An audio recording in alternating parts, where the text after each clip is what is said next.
The two major players in the oil export market, Saudi Arabia and Russia, are going to ratchet up the pressure. They just made even more drastic cuts to oil production. Are you serious? These people are acting bravely in the face of concerns about a worldwide economic slowdown and a probable interest rate increase by the U.S. Federal Reserve. With effect from November 1st, the Organization of the Petroleum Exporting Countries and its members, including Russia, have agreed to reduce output by a staggering 2 million barrels per day. And let me tell you, since the turmoil of the COVID-19 epidemic in 2020, that is the biggest cut they have ever made. They appear to be really serious about changing things. OPEC's choice. So, in a closed-door meeting in Vienna, OPEC and the parties concerned made the crucial choice. Additionally, as was already mentioned, they decided to decrease oil production. This action may alter the course of events and boost oil prices, which are desperately required. As you can see, prices have been falling, dropping from $120 to a pitiful $90 in just 3 months. A global economic slowdown, increased U.S. interest rates, and a stronger dollar were all causing panic among the populace. But hey, this choice might just make a difference. Now, no one is certain if the cuts will also reflect additional cuts from nations like Saudi Arabia or if they will only lower current production. The price of oil began to rise steadily.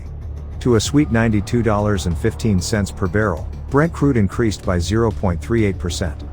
Additionally, U.S. West Texas Intermediate increased by 0.29% to $86.77 per barrel since it didn't want to miss out on the fun. Prince Abdulaziz bin Salman, Saudi Arabia's energy minister, stated after the meeting that the alliance's key goal is to maintain the oil market's sustainability and stability. It's almost like it's their top priority. So they made the monumental decision to cut back on oil output by 2 million barrels per day on Wednesday. Based on the data they currently have, these reductions have been made. We were able to link it to the Western sanctions. They make a dent in nations like Iran, Venezuela, and Russia. Additionally, certain producers, including Nigeria and Angola, experienced a substantial amount of output problems. Prince Abdulaziz revealed the precise cuts made. They want to produce between 1 and 1.1 million barrels per day. Then Razine Capital CEO Mohammed Al Suwaid raised the alarm. He forewarned that this choice might make the worldwide price rises, which are already destabilizing the global economy, worse. He thinks that when oil supply is reduced, the price of the commodity rises. The problem is that this choice doesn't appear to be based on standard market factors. These geopolitical events, not the standard business. And as a result, we may have to cope with inflation and even higher interest rates. He is concerned that people may not be as eager to purchase oil in the coming months due to rising inflation and an unsteady economy. That might upset the delicate equilibrium, and we don't want that, do we? Hassan believes that in order to stabilize the oil market in the near future, we must make some wise choices and take appropriate measures. In addition to everything else, OPEC and its participants have chosen to adjust things a little. They will no longer meet on the regular basis, but every 2 months instead. U.S. President Joe Biden is highly irritated and spares no time in voicing his disdain despite constant pressure from the U.S. to turn up the oil pumps. In a statement, advisor Brian Deese said, "The president is disappointed by the OPEC Plus's short-sighted decision. These supply reductions are affecting nations that are already experiencing price problems. Considering that the entire global economy is still struggling, the timing seems unfair." Although John Kirby may have minimized the importance of OPEC's activities, it is important to recognize that different analysts and professionals have varied perspectives on the issue. Concerning the effects of OPEC's actions, analysts from the prominent U.S. investment firm Citi have in this case raised questions and sounded the alarm. Their opposing viewpoint emphasizes the complexity and possible repercussions of such measures in the oil market. We can better understand the situation and assess its potential effects if we take into account various points of view. When addressing complex situations like changes in oil pricing and production, it's always beneficial to take into account diverse perspectives and use critical thinking. They issued a warning that the U.S. might retaliate politically, perhaps by releasing additional strategic oil reserves. They even alluded to a NOPEC bill with a sinister-sounding acronym, so it appears that they are working on a strategy. J.P. Morgan joined the discussion as well, anticipating that Washington would release more oil stocks as a countermeasure to OPEC's plans in addition to Citi's worries. This suggests that additional steps and measures could be taken in response to the shifting dynamics of the oil market. Additionally, Sant Global Commodity Insights head of news for Europe, the Middle East, and Africa, Andy Critchlow, issued a harsh warning to OPEC+. He highlighted how risky their choices were, saying they were playing with fire in an extremely unstable geopolitical situation. The present situation's potential risks and ramifications are vividly highlighted by this expression, which calls for caution and awareness on the part of all parties involved. These observations from J.P. Morgan and Andy Critchlow add to the continuing discussion over OPEC's choices and illustrate the potential repercussions and difficulties faced by all parties involved. It highlights the significance of thoughtful deliberation and strategic decision-making in light of these challenging and often evolving situations.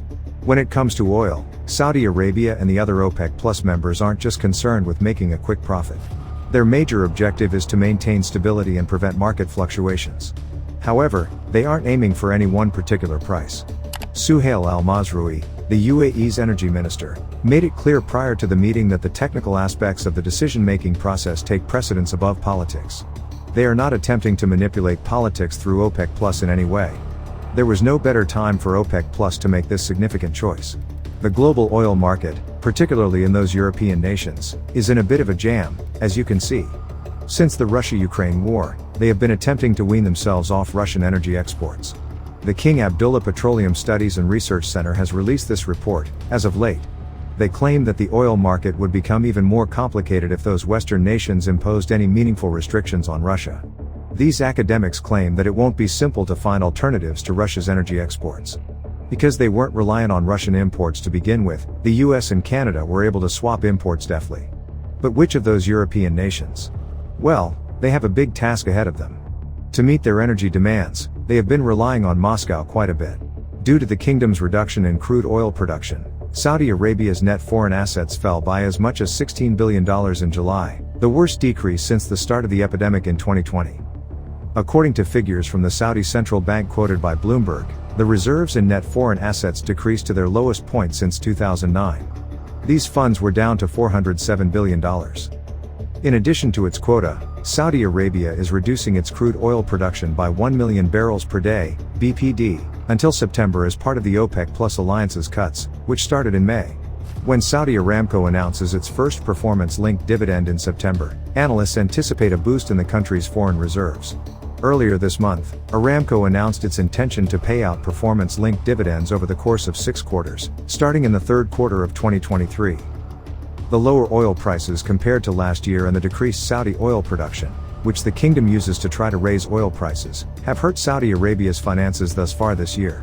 The world's largest supplier of crude oil, Saudi Arabia, has seen its budget deficit grow due to increased spending on diversification from oil and declining oil export receipts, data indicated earlier this month.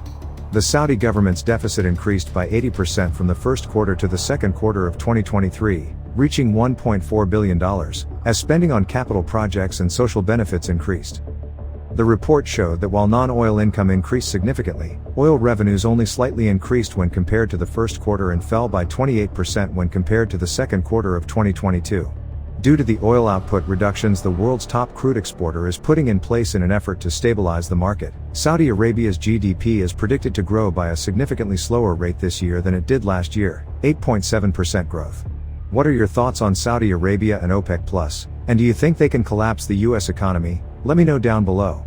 If you want to continue to learn about business investing and financial education, we have got this video waiting on the screen for you to check out. Don't forget to give this video a like and subscribe for more videos like this. Thank you so much for watching and I'll see you in the next one.